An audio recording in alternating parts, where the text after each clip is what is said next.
Le débat africain, Alain Foucault.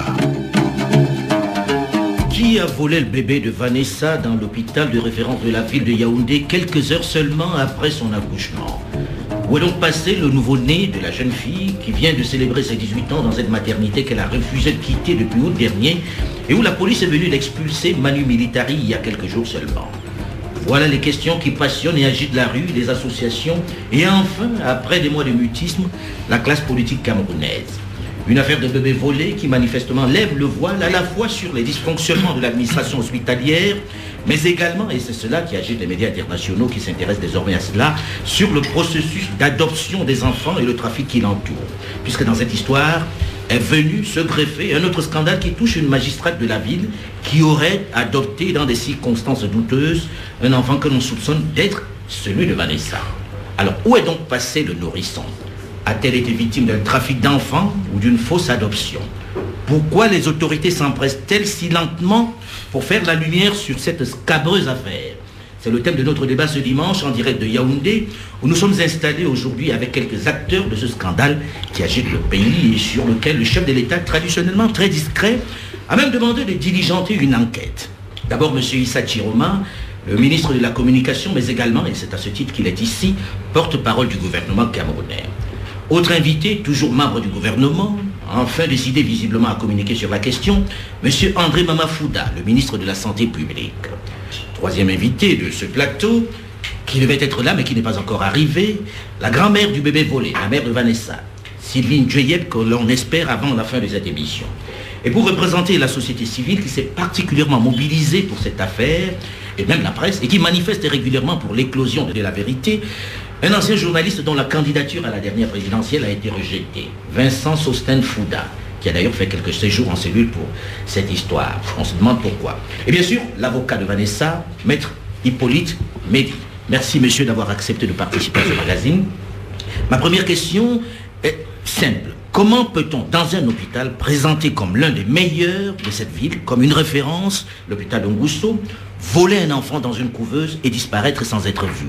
Est-ce possible s'il n'y a pas complicité? Ma question s'adresse au ministre de la Santé publique.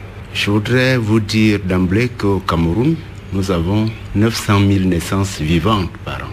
Et que les 3 hôpitaux qui sont en tête de classement, l'hôpital à Quintini compte 4 335 naissances. En 2011, c'est 178 naissances par jour. L'hôpital central compte 3 592 naissances, c'est 98 naissances par jour. Et l'hôpital gynéco compte 2 981 naissances. Gynéco-obstétrique de Yaoundé, c'est 82 naissances par jour. C'est donc vous dire le travail qu'il y a dans nos hôpitaux publics. Et c'est très important qu'on le connaisse. C'est important, monsieur le ministre, permettez-moi de vous interrompre. C'est important, mais cela ne justifie pas qu'un enfant disparaisse quand même, même s'il y en a 1000. Pas du tout.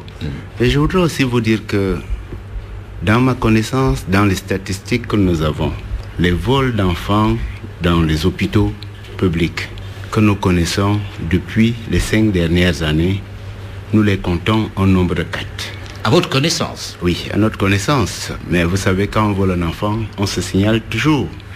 Et je voudrais vous dire qu'en 2011 notamment, et 2012, parce que c'est curieux, c'est depuis 2 ans que ça revient, nous avons effectivement eu un cas d'un bébé qui a été volé à Biémassi, mais qui heureusement, on l'a retrouvé au quartier Ansam, et à Yaoundé 3e, au bout de 2-3 semaines. Nous avons le bébé à l'ordre du jour, celui dont nous celui de Vanessa, depuis le mois d'août. Ça, c'est les seuls 2 cas de 2011. Alors, je ne veux pas vous interrompre, mais j'en ai quelques-uns qui, eux aussi, disent qu'ils ont des enfants volés. Mais comment est-ce que quelqu'un peut avoir un enfant volé depuis ne s'est pas exprimé? Mais je pense que nous devrions faire attention. Mais maintenant, donc, comment peut-on voler un bébé? Vous savez que même dans les prisons les plus sécurisées, on arrive à s'évader. Il n'y a pas un système parfait. Et nous savons également que le problème de vol de bébé, peut-être que on voit le vol de bébé, mais nous vivons plutôt les cas de bébés abandonnés. Nous connaissons chaque jour 2 ou 3 mamans qui donnent vie dans nos hôpitaux et qui sous prétexte soit de voir quelqu'un, de jeter des médicaments ou de faire ceci, s'évadent et abandonnent leurs enfants. Oui, nous sommes pas dans le même type de cas. C'est vrai. Mais maintenant, donc, nous sommes dans un hôpital qui est clôturé. Il y a une clôture, il y a une zone d'admission et autres. Bon, maintenant, le monde n'est pas parfait. Il y a eu une défaillance. Cette défaillance qui a permis que cet enfant, ce nourrisson, puisse sortir.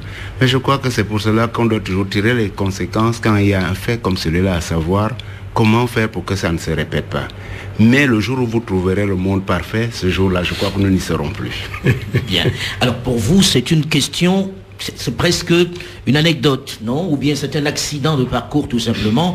Mais on a l'impression, lorsqu'on a vu le cheminement, lorsqu'on a compris, lorsqu'on a vu à quel point il y a eu un silence, un mutisme sur la question, on se dit que l'administration a essayé de dissimuler l'affaire.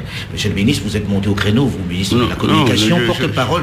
Oui, avant que le ministre n'intervienne, je voudrais dire que le problème a été immédiatement signalé dès le lendemain. Les forces de l'ordre, la gendarmerie notamment, a été saisie de l'enquête. Donc dès le 20-21 août, avec des plaintes déposées. Bon, mais toutefois, peut-être que la publicité actuelle ne s'y est pas faite. Il est fort possible également que les enquêtes qui avaient commencé à ce moment n'aient pas été dans le sens souhaité par nous tous. Et il y a eu cafouillage. Je ne veux pas le dire. Vous n'osez pas le dire, il y a eu cafouillage. Il y a eu cafouillage, non, Maître Mélie, vous qui suivez cette affaire, Vanessa, vous qui êtes l'avocate de Vanessa, y a-t-il eu cafouillage ou pas dans cette affaire, au début de l'affaire, dans l'enquête? Beaucoup de cafouillage. Je dois relever déjà que l'hôpital gynéco, obstétrique et pédiatrique de Yaoundé, à la Guérite, on peut y trouver des gendarmes. Je dois vous dire qu'une enquête a été menée par ces gendarmes, mais on ne sait pas où se trouve le rapport. Je dois vous dire et signaler qu'à côté de cet hôpital, il y a un commissariat et une gendarmerie, mais la plainte a été déposée à Colmessin, c'est-à-dire à près de 4 km de l'hôpital. La plainte du directeur de l'hôpital. C'est le directeur de l'hôpital qui a porté plainte un peu plus loin. À Colmessin, à la gendarmerie de Colmessin. À 4 km. Ça, c'est le premier détail. Monsieur le ministre, je vous interpelle, vous, parce que vous êtes monté au créneau pour parler de cette affaire très très rapidement, lorsque les choses ont commencé à prendre de l'ampleur, en donnant une version qui a été battue en brèche par la suite. Pourquoi ce cafouillage? Pourquoi le gouvernement n'a-t-il pas véritablement cherché à comprendre ce qui se passait avant de monter au créneau pour annoncer des gens qui ont volé cet enfant, 2 personnes qui ont volé cet enfant, qui visiblement ne connaissaient même pas Vanessa et qui visiblement ont donné des versions très très différentes? Est-ce qu'on voulait absolument faire taire pour sauver l'image du Cameroun et faire taire cette pauvre Vanessa, qu'elle rentre à la maison?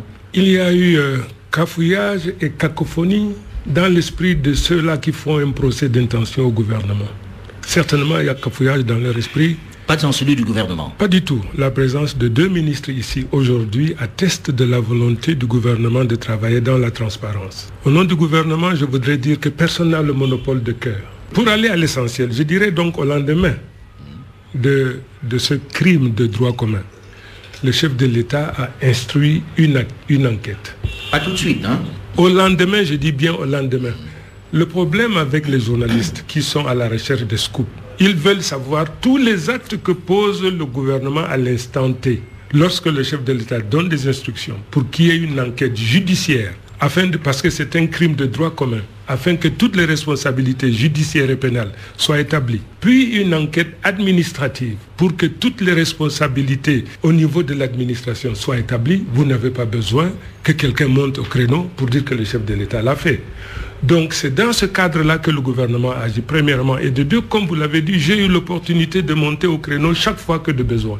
Je n'aurais même pas dû le faire parce que c'est un crime de droit commun malheureux. Et je voudrais dire tout le soutien, toute la compassion, toute la commisération du gouvernement à l'endroit de mademoiselle Vanessa.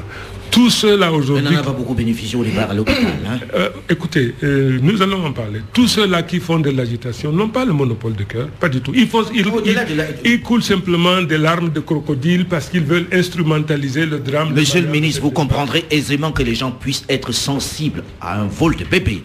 Qu'y a-t-il de plus grave que le vol d'un bébé qu'une femme a porté pendant 9 mois et qui donne naissance à la vie et qu'il ne retrouve pas le fruit de ses entrailles. Donc comprenez la colère ou l'émotion qui peut gagner les gens. Alors aujourd'hui, a-t-on enfin pu mettre la main sur ceux qui ont pris cet enfant? Je suis affirmatif et je m'appuie sur ce que dit la justice. Vous savez, nous, en tant que membres du gouvernement, relevant de l'exécutif, nous sommes tenus par l'obligation de réserve s'agissant d'une affaire aujourd'hui qui se trouve en justice. Lors de ma communication, j'ai dit selon la voleuse qui est passée aux aveux, c'est elle qui a volé le bébé. Elle est partie donc avec le bébé est décédé et le bébé a été enterré en Cotin. Le juge en charge de ce dossier a reconstitué les faits. Il y a une séance de reconstitution des faits. Et alors, pour faire court, très court parce que le temps tourne vite. Pour faire court, dès lors que ce problème met en jeu 2 enfants, dont l'un vivant, l'autre décédé, puis la mère, la manière la plus incontestable de démêler cet écheveau consiste non seulement à faire appel à la justice parce qu'elle n'a pas le boule de cristal ou elle n'a pas l'expertise dans l'art divinatoire. Là, la justice a fait appel à une démarche scientifique incontestable. Et c'est dans ce cadre-là que le procureur de la République a publié des résultats partiels. Mais vous savez bien que ces résultats font l'objet de nombreuses contestations. Je pense que Vincent Sostenfouda, qui est ici, qui s'est engagé rapidement dans ce combat-là, met en cause cela. C'est pour ça que je suis heureux d'être en face de lui. Donc on va l'écouter. Et nous allons échanger dans ce cadre. Voilà. Je voudrais dire merci aussi à RFI. Merci à toute votre équipe, merci aux ministres qui sont en face de nous et je regrette effectivement que la ministre des Affaires sociales nous ait fait faux bond parce qu'elle nous aurait permis de lire très rapidement en fait les 2 dossiers qui en réalité n'en font qu'un. Maintenant, je voudrais... Vous dites les 2 dossiers, c'est-à-dire le dossier de Vanessa Tchatchou, donc celui du vol du bébé, mais aussi le dossier de l'adoption. De l'adoption par une magistrate d'un bébé à la même période, d'un bébé d'à peu près le même âge. D'à peu près le même âge. Je voudrais rappeler au ministre de la Communication que l'on ne construit pas un pays sur la base de petites phrases assassines construites par en fait une équipe de communication mal en point. Il faudrait savoir que ce que les ministres disent en français, il n'y a qu'un seul mot pour le qualifier, c'est le mensonge. C'est un mensonge d'État. Pour la simple et unique raison que je voudrais commencer par le ministre de la Santé publique, pour qui j'ai estime et respect. Je voudrais rappeler au ministre de la Santé que l'enfant de Vanessa Tchatchou est né le 20 août.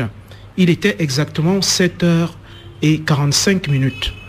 C'était un samedi. Que cet enfant a été kidnappé dans cet hôpital, il était 14h15. Donc nous étions en plein jour. Ce n'est donc pas en réalité le lendemain 21, qui était un dimanche, qu'une plainte a été déposée par le directeur de l'hôpital.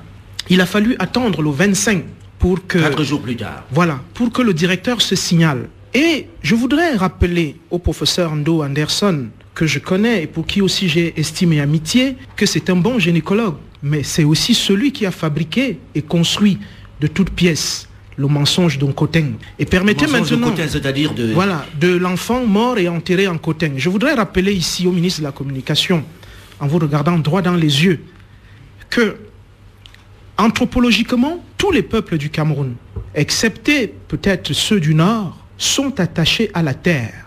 D'ailleurs, l'article 2 de la fonction publique au Cameroun voudrait que quand on arrive en fin d'exercice comme fonctionnaire ou que l'on décède, l'État prend en charge le retour de vos biens et de vous-même ou des restes mortels dans votre village. En réalité, sur le plan anthropologique, le bébé enterré en Cotin n'a rien à voir avec mademoiselle Vanessa Tchatchou pour la simple et unique raison que les voleurs présumés sont originaires du Nord-Ouest. Ngwa Alabi est anglophone. Donc, ce couple-là n'aurait jamais pu amener une dépouille en Cotin. Maintenant, sur le plan juridique, et comme je vois en réalité que chacun est arrivé ici entouré de ses gardes du corps, je suppose donc qu'à l'école, ils ont appris que, en réalité, quand on déplace une dépouille, ça se signale, notamment aux autorités sous-préfectorales et préfectorales. Malheureusement, il n'y a aucune trace. La dépouille supposée d'un Cotin a traversé 3 départements. le département du Mfundi, le département de la Lekié et enfin le département de la Haute-Sanaga où il a été inhumé. Ce n'est pas vrai, parce qu'en réalité, il n'y a rien qui relie le couple Ngwat à Labit, à Vanessa et surtout à ce département de la Haute-Sanaga. Je voudrais permettre que je réagisse. Il a dit un certain nombre de choses. Je voudrais lui rappeler une chose. Il fait des affirmations gratuites qui ne reposent sur rien de concret. Nous avons un écheveau qu'il faut démêler. Où se trouve l'enfant de Vanessa? L'enfant vivant est-il l'enfant de Vanessa? L'enfant mort est-il l'enfant de Vanessa? Il faudrait donc le débat tourne autour. Il a pris suffisamment de temps. Maintenant, moi, j'ai une question à poser. Oui, mais tous les deux, vous avez pris du temps à la maison. Non, mais parce que là, je pense qu'il faudrait qu'il y ait équité en termes de temps au cours de ce débat. Pour l'instant, c'est vous qui avez le plus de temps. Bon, alors dans ce cas, dans ce cas, moi, je m'arrête, n'est-ce pas? Je dis simplement que toutes ces accusations sont sans fondement, sans base.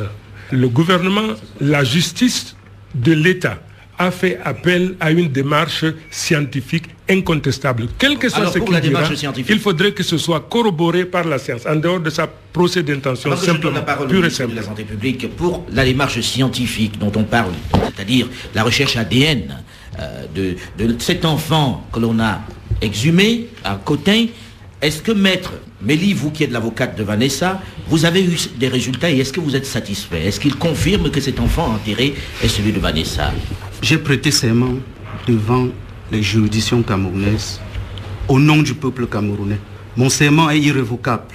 Je ne sais pas comment les uns et les autres ont pu accéder aux documents des enquêtes judiciaires qui sont des documents secrets. Confidentiels. Je tiens à le relever parce qu'il s'agit des principes qui gouvernent la justice camerounaise. Je ne sais pas également comment un procureur de la République qui a conduit une enquête judiciaire, parce que c'est placé sous son contrôle, a clôturé ses enquêtes, a transmis le dossier à un juge d'instruction sans les résultats des tests d'ADN que lui il a prescrit à ses OPJ, peut se permettre, judiciaire pour OPJ, oui, qui peut se permettre de rendre un communiqué alors qu'il s'est dessaisi du dossier. Il est dessaisi du dossier, le procureur. Oui, lui-même. Il a rendu le 13 février une ordonnance de soit informé qui a saisi un juge supposé être impartial et indépendant. Ce qui veut dire que lui n'avait plus rien à faire. Mais au moment où il le fait, il ne transmet pas les résultats. Plus tard, par communiqué, il informe le public de ce qu'il a reçu les résultats et que voilà le contenu des résultats. Ça gêne ceux qui sont soucieux de la manifestation de la vérité. Et que pour nous, partis civils, qui croyons que nous étions enfin du même côté que l'État et que nous devions bénéficier de toutes les structures institutionnelles pour parvenir à la manifestation de la vérité, nous sommes gênés. Quel est le sort de ces résultats transmis dans ces conditions? Point d'interrogation. Pour nous, ces résultats qui sont communiqués à la presse dans ces conditions, eu égard aux conditions des prélèvements qui ont été également clandestines, je pèse bien mes mots. Sur Vanessa. Sur Vanessa, également sur l'enfant détenu et hébergé par le magistrat. Parce que le procureur de la République n'avait aucune capacité juridique pour aller le faire. Il ne pouvait pas déléguer à quelqu'un le droit d'aller le faire pour des raisons que je vais vous expliquer. Vous allez nous l'expliquer dans la seconde partie de ce magazine parce que le temps tourne vite et je vous disais tout à l'heure que le temps va très vite. Et je termine. Rapidement parce que pour nous victimes, la procédure d'expertise n'a pas encore commencé. Elle commencera certainement lorsque le président de la Cour suprême va désigner un magistrat pour appréhender l'ensemble de ces faits. Parce que pour l'instant, pour que ce soit jugé, il faut que ce soit la Cour suprême qui désigne le magistrat qui doit mener les investigations. Puisque une magistrate est directement impliquée dans cette affaire. Et elle est poursuivie par la clameur publique. On va en parler dans la seconde partie de ce magazine, puisque là nous arrivons au terme de la première partie. Rendez-vous donc pour la seconde partie du débat africain sur Radio France Internationale. Mais dans un instant, une nouvelle édition du journal sur RFI.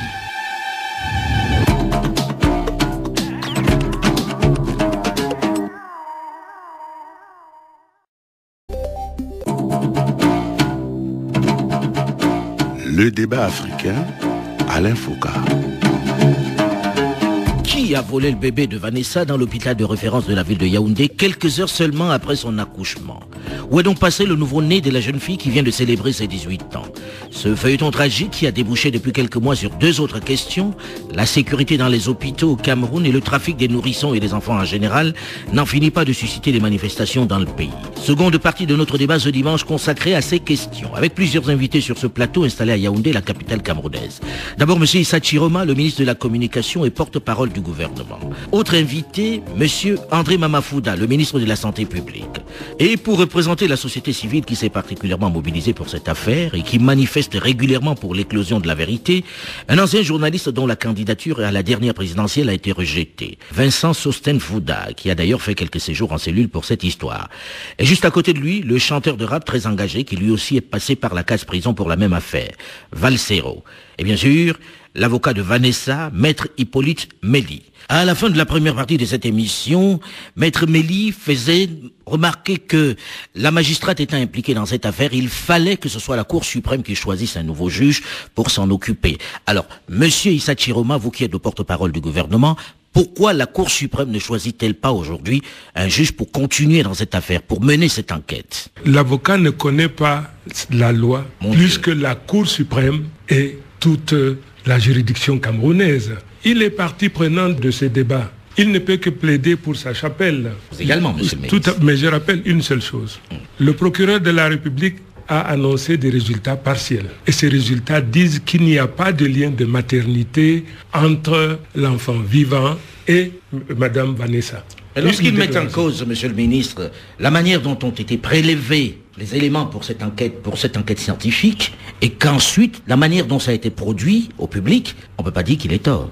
La justice n'a pas conclu de manière définitive et irréfutable. Une partie des investigations scientifiques portée à la connaissance de la justice, cette partie a été publiée. L'autre partie qui fait problème, le juge a requis une commission rogatoire pour continuer les investigations afin d'établir les liens ou l'absence de liens entre le bébé qui est enterré en Cotin et Vanessa. Mais aussi longtemps qu'on n'aura pas ces résultats, tout le reste est purement et simplement spéculation ou procès kafkaïen à l'endroit du gouvernement. Pas, ni plus ni moins. Monsieur le ministre de la Santé publique. Je voudrais dire que le Cameroun est un pays démocratique qui a une constitution. Il y a une séparation de pouvoir entre le législatif, l'exécutif et le judiciaire. Je pense que nous tous qui intervenons aujourd'hui, nous avons confiance en ces trois organes. Deuxièmement, je voudrais pas que les Camerounais et Camerounaises aient l'impression que nos hôpitaux ne sont pas sécurisés. Dans le cas particulier de l'hôpital gynéco-obstétrique pédiatrique, il s'avère que nous avons des logements d'astreinte à proximité de l'hôpital. Ces logements d'astreinte ont donc deux accès. Un accès sur la voie, un accès interne entre le logement d'astreinte et l'hôpital. Donc ceux qui ont commis ce qu'on peut appeler aujourd'hui le forfait sont passés par la porte qui relie l'hôpital avec les logements d'astreinte et sont sortis par la guérite des logements d'astreinte. S'il vous plaît, là-dessus il y avait un vigile et ce vigile n'a pas joué ce qu'il fallait. Mais dans tous les cas, si le vigile n'avait pas ouvert le portail, ce couple, d'après les données actuelles, ne serait pas sorti avec l'enfant. C'est qu'il laisse à penser que ça arrive souvent, non? Non, on ne peut pas le dire parce que c'est pas le lieu. Mais peut-être qu'il y a aussi ceux qui s'évadent parce que vous savez que dans nos hôpitaux, plusieurs personnes viennent se soigner et cherchent à ne pas payer la facture et repartent. Mais je ne voudrais pas aller là-dessus. Je voulais seulement préciser que tous nos hôpitaux sont clôturés. Les accès dans les lieux sensibles comme la maternité sont normalement à voie unique. Là-dessus, nous-mêmes, nous avons constaté qu'il y a eu une négligence notoire des services de maternité et c'est pour cela que les personnels de ces services ont déjà été sanctionnés. Très bien. Maintenant, je voudrais terminer par ce que M. Sosten Fouda dit. Ça s'est passé le samedi. Le dimanche, les gendarmes qui étaient en poste et les autres ont commencé à faire le rapport. Dès le lundi, il faut compiler les rapports pour comprendre, parce que pour porter plainte, on ne porte pas plainte sans un élément. Donc le lundi, c'était déjà quoi? C'est le 22. Si la plainte maintenant finale est affichée pour le 25, je ne peux pas dire que quand on dit au lendemain, que ça doit être le lendemain immédiatement après. Maintenant, je voudrais terminer en disant que nous connaissons la famille africaine. Je voudrais appeler mes compatriotes à ce que toute la famille ne se déplace pas à l'hôpital. Que ce soit dès qu'on a une naissance, tout le monde va être présent. Dès qu'on a un cas de maladie, tout le monde va être présent. Voilà pourquoi nous avons pris des mesures pour restreindre maintenant l'accès. Oui. Je voudrais rapidement revenir effectivement sur les observations faites par le ministre et qui, à mon avis, encore semble à nouveau erronées. C'est-à-dire que le ministre dit, ministre de la Santé, dit qu'on ne connaît que 4 cas de disparition de bébés. En fait, dans les services de police à Yaoundé, 94 cas ont été enregistrés entre janvier 2011 et février 2012, qui sont enregistrés par les services de police. Et ça montre aussi que... Oui, mais il s'agit de toutes les cliniques. Il y a 4531 formations sanitaires dans le Cameroun. Monsieur le ministre, je vous parle là. Monsieur le ministre, permettez quand même que je poursuive. Je voudrais vous rappeler, non, monsieur le ministre, je voudrais vous rappeler que c'est des cas dans les hôpitaux uniquement publics de la ville de Yaoundé. Je voudrais aussi vous rappeler que vous avez parlé d'abandon de bébés. J'ai ici un rapport, même si Maître Mélie se posait la question de savoir comment on fait pour avoir accès à ce genre de documents, mais permettez que je vous dise que c'est une fabrication mensongère du pouvoir en place par ces hauts fonctionnaires qui attestent de l'abandon d'un bébé le 13 août 2011 à 11h37 et que ce serait ce bébé-là qui serait entre les mains de la magistrate. Donc, en réalité, ce document est signé par un commissaire divisionnaire de ce pays, lui-même docteur en droit, et je demande à tous ceux qui sont des spécialistes de droit dans notre pays de lire ce document. Il n'a de droit que de nom. C'est un tissu de mensonges parce qu'en réalité, il s'agit, monsieur Alain Foka, il s'agit dans ce pays qu'on veut camoufler le trafic de nourrissons. Et en camouflant le trafic de nourrissons, monsieur le ministre, monsieur le porte-parole du gouvernement, vous camouflez en fait notre problème qui est ici, c'est que la nationalité camerounaise n'est pas protégée. En 1 minute, je voudrais rapidement dire ceci. Très rapidement. Vous entrez dans ce pays, comme vous êtes arrivé là, monsieur et madame journalistes à RFI, on vous accueille avec un bébé à l'aéroport. Monsieur le ministre, vous avez été maire, on vient se présenter chez vous en tant qu'officier d'état civil, avec un simple témoin, vous délivrez un acte de naissance, le lendemain, on se présente à la délégation générale à la Sûreté nationale, on a un passeport camerounais, et puis après-demain, monsieur Alain Foka, vous pourrez reprendre l'avion avec un nourrisson camerounais. Alors on va donner la parole à Valsero qui veut partir, qui lui a été très actif dans cette affaire, qui fait partie de ceux qui ont fait connaître au plus grand public, mais à ses risques et périls. Comment vous vous êtes retrouvé là-dedans et pourquoi faire? Je me suis retrouvé dedans par rapport au mutisme du gouvernement. Vous savez, aujourd'hui, cette affaire, elle est devenue ce qu'elle est devenue à cause de l'attitude du gouvernement, donc à cause de la manière dont notre pays est géré. C'est-à-dire que notre pays est géré à l'absence des dirigeants. Parce que si c'est 6 mois après seulement qu'on a entendu parler, moi je suis un peu content que vous soyez venu, parce que si RFI n'était pas venu, le ministre de la Santé ne serait pas sorti. Ça pose le problème de est-ce que ce problème voudrait être réglé? Parce que les membres du gouvernement, ils n'ont qu'un souci, et c'est ça qui me gêne. Quand je les écoute, ils ont un souci, c'est dire que le Cameroun va bien, dire que ça marche. Mais moi et le ministre, à chaque fois, il dit ça avec un peu de l'ironie, le ministre de la Communication, personne n'a le monopole du cœur. Mais il n'y a que les méchants qui disent ça. Ça, moi, je vous promets, c'est une formule claire dans mon village. Quand quelqu'un vous dit personne n'a le monopole de la souffrance, c'est parce qu'il passe son temps à faire souffrir les autres. Mais ce que je voulais dire, et en 2 minutes, c'est notre pays est mal géré. Aujourd'hui, les gens laissent pourrir parce que la technique qu'on appelle l'absence de gérance aujourd'hui a transformé les petites choses en de gros éléphants. Ils reprochent aux autres de dire oui, ils font de la récupération politique. Mais si les politiques ne s'occupent pas des populations... Pourquoi on vous a arrêté, vous? On m'a arrêté parce que j'ai manifesté. Parce que je suis allé manifester devant l'hôpital pour attirer l'attention du gouvernement, pour mettre le gouvernement en mouvement, parce que le gouvernement me donnait l'impression d'être anesthésié. Et ça ne me surprenait pas. Je suis sorti parce que je savais que cette manifestation était interdite, mais je suis sorti parce que, vu que c'est interdit, peut-être que ça fera beaucoup plus de bruit. Comme quoi, pour mettre le gouvernement en mouvement, il vaut mieux risquer seulement sa vie. Mais voilà. Le gouvernement est en mouvement, comme on l'entend depuis tout à l'heure. Oui, mais je vais terminer vu que je vais partir. Voilà. Je suis d'accord que le gouvernement est en mouvement, mais le gouvernement est en mouvement toujours pour se protéger, parce que jusque-là, je vous donne juste, vous pourrez trouver juridiquement, faire le blablabla politique et tout ça, mais je vous dis, il y a une jeune fille qui a perdu un bébé, et les membres du gouvernement nous donnent l'impression qu'à l'intérieur du Cameroun, il y a des personnes haut placées qui sont en train de protéger un trafic de bébés. C'est ça à quoi on pense. Mais c'est ce à quoi on arrive régulièrement, hein, monsieur le ministre Issa Chiroma. Merci. Aujourd'hui, le sentiment qu'exprime Valsero, qui se lève pour s'en aller, est que le gouvernement veut protéger une magistrate. Sa lecture est complètement et erronée. Veut refuser de reconnaître qu'il y a un trafic d'enfants. Avant que vous ne répondiez, j'ai là un parent qui nous a interpellés, qui lui aussi a porté plainte parce que son bébé, à lui, a été volé et pas dans le même hôpital. Je suis monsieur Yamka Sébastien. Alors, qu'est-ce qui s'est passé dans votre cas? Nous sommes samedi 4 février à l'hôpital de la Caisse. En fait, c'est pas dans cet hôpital que mon épouse faisait ses visites prénatales, c'était dans une clinique. Mais vu qu'elle allait faire un bébé prématuré, nous avons immédiatement été évacués à l'hôpital de la Caisse. Dès que nous sommes arrivés, elle a accouché. L'infirmière qui l'a fait accoucher a annoncé un bébé de sexe masculin. 2 jours après, quand on lui remet son carnet, il est écrit bébé de sexe féminin. À partir de ce moment, on commence à se plaindre. Il y a une infirmière qui dit vouloir aller vérifier les choses dans des registres, je sais pas où, qui disparaît avec le carnet litigieux. Depuis, nous avons porté plainte. Nous sommes intimidés. Jusqu'à ce niveau-ci, nous avons l'impression que rien n'est fait. À la PJ, nous avons demandé les tests d'ADN.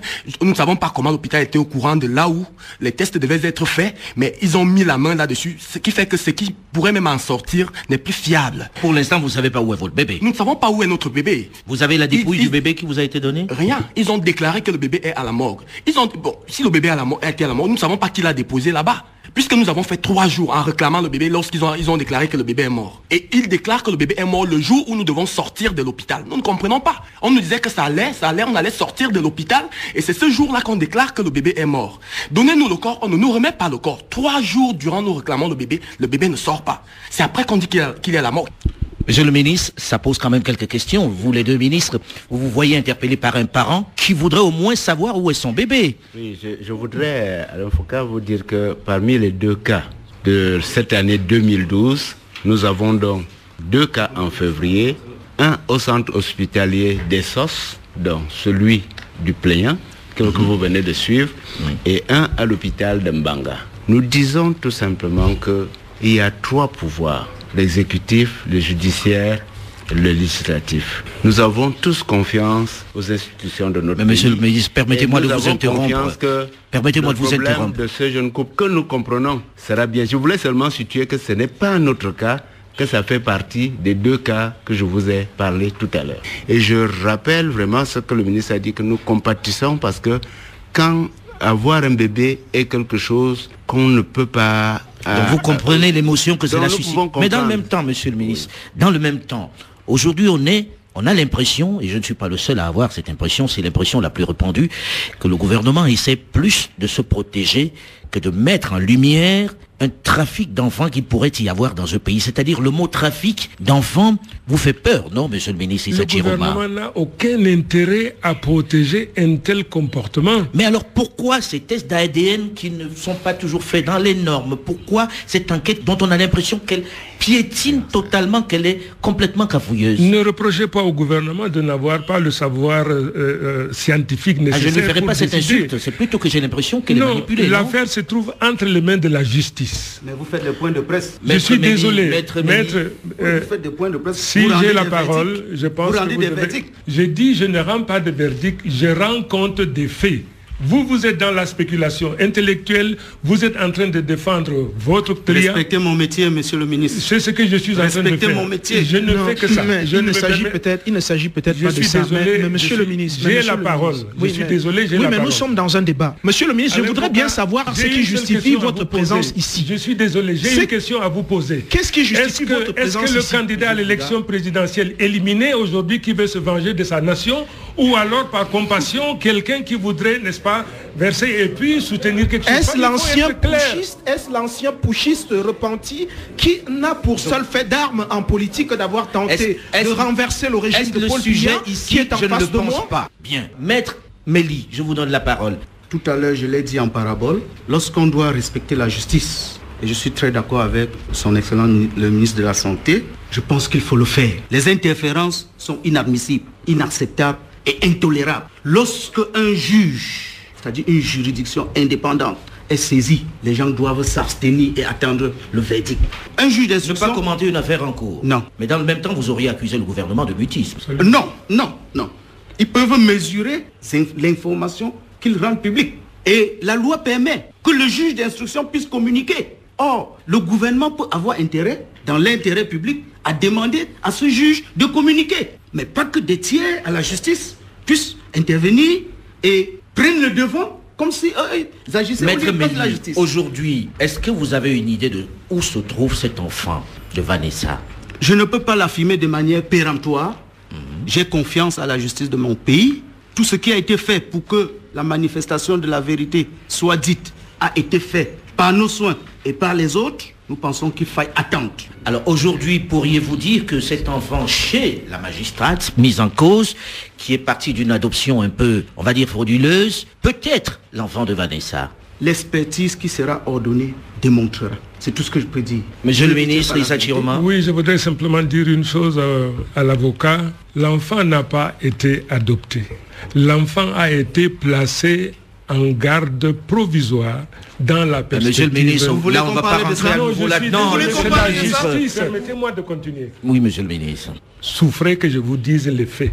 Le fait, c'est que le ministre des Affaires sociales n'a pas compétence de donner en adoption un enfant. Le ministre a vocation à placer un enfant en garde provisoire. Mais monsieur le ministre voit les circonstances dans lesquelles ça s'est passé, ça ne peut pas être comme ça que monsieur ça. Alain Foucault. Il y a eu fraude, monsieur le président. Monsieur Alain Foucault. Ça n'a pas été nié. Monsieur Alain Foucault. Oui, le document signé par le ministre des Affaires sociales, je regrette qu'elle ne soit pas là, utilise un texte de 84 qui parle de l'adoption au titre de pupille de la nation. Ça veut dire quoi? À l'article 1er de ce texte, on fixe les conditions. L'État du Cameroun adopte.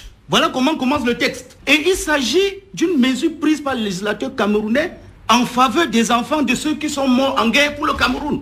Il s'agit d'une mesure prise par le législateur camerounais pour protéger les enfants dont les parents sont morts pour les institutions de la République. Est-ce qu'il s'agit de ça, monsieur le ministre? Il s'agit de placer un enfant en garde provisoire, cher monsieur. Oui, monsieur Sosen Fouda, c'est de ça qu'il s'agit. Je voudrais rappeler qu'en 2006, la ministre, à l'époque des Affaires sociales, m'avait demandé d'élaborer en fait un nouveau texte pour le droit d'adoption au Cameroun. En quelle année? En 2006. Très bien.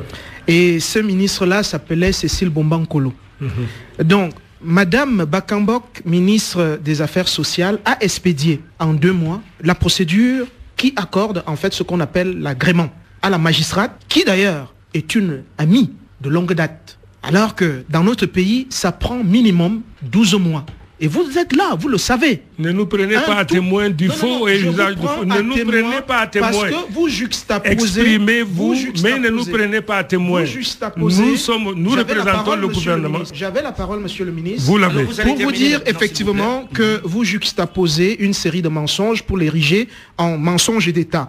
Monsieur le ministre, on va terminer avec vous. Oui, je voulais seulement dire que nous comprenons tout ce qui se passe et c'est tout à fait normal que la manifestation de la vérité dans un fait difficile comme celui de la perte d'un être humain suscite effectivement l'adhésion de tout un chacun. Et nous voulons dire qu'au niveau du gouvernement, nous respectons le pouvoir judiciaire et que nous croyons à ce que la vérité y sera. Mais toutefois, ce que je voudrais, moi, dire ministre de la Santé, c'est dire que dans nos hôpitaux, nous avons des hôpitaux sécurisés, nous avons des hôpitaux avec du personnel de qualité et dans tous les cas, comme un système de sécurité ne peut jamais être parfait, à chaque fois qu'il y a un fait, nous allons continuer à le rendre. Tout est perfectible dans le temps, c'est ce qu'il faut dire. Je voudrais vraiment que mes compatriotes aient confiance dans le travail qui est fait. Mais on va terminer là-dessus, on va terminer malheureusement là-dessus parce que le temps tourne très très vite. Nous reviendrons dans cette affaire, croyez-nous, lorsque on aura véritablement publié les tests ADN. Par ailleurs, nous avons posé la question à quelqu'un de savoir pourquoi un organisme indépendant ne s'en occupe pas. J'espère qu'on sera entendu.